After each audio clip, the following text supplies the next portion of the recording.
Hey friends, it's your trusted Clemson area realtor, Susan Nunamaker, and on today's edition of Keeping You Informed, we're actually talking about property taxes in South Carolina, but I have not had time to make a video. I'm so sorry, y'all. It's just I have had a listing that had 8 offers on it over the weekend. Super exciting stuff, but a lot of work. And then I had 3 closings for different properties, and it's just been really crazy. But I'm here to keep you informed. We just have to cook at the same time that we talk today. So we're gonna make this happen.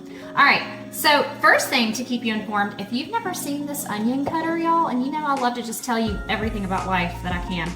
Y'all, this thing's amazing. You shred the onion and then it all comes out in here and you don't have to cry or fight with it.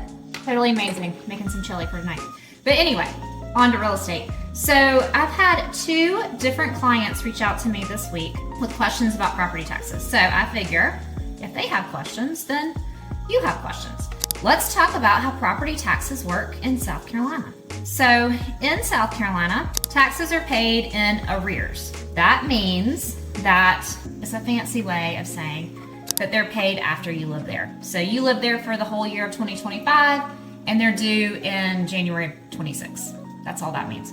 All right, so when you go to sell a home, that means that that tax bill for that year has not come to you yet, even though you lived there. Ultimately, that means that the buyer is going to be responsible for the property taxes on the home, even when you lived there.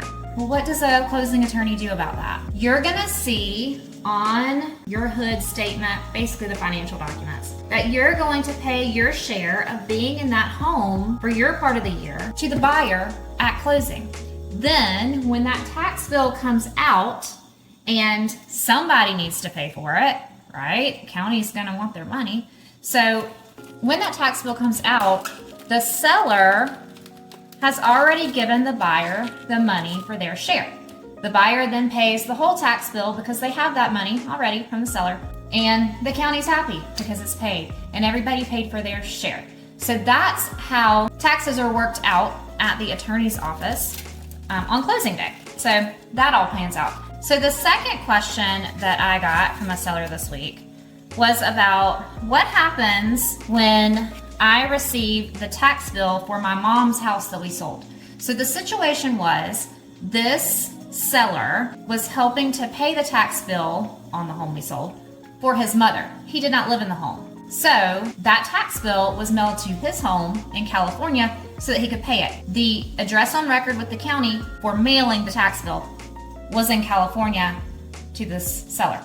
Well, if that happens, it doesn't mean that you're responsible for paying the bill, but it does mean that the right thing to do is mail it to the folks who bought the home that the taxes are for. So I asked that seller to go ahead and mail that tax bill back to the folks who bought the house at the home's address so that they would know that taxes were due.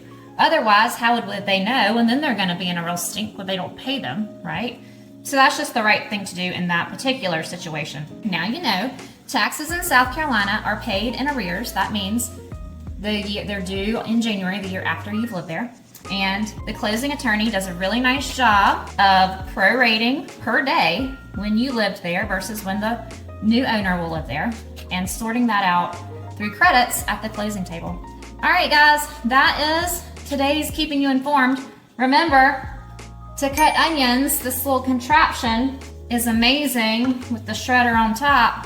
Amazon find.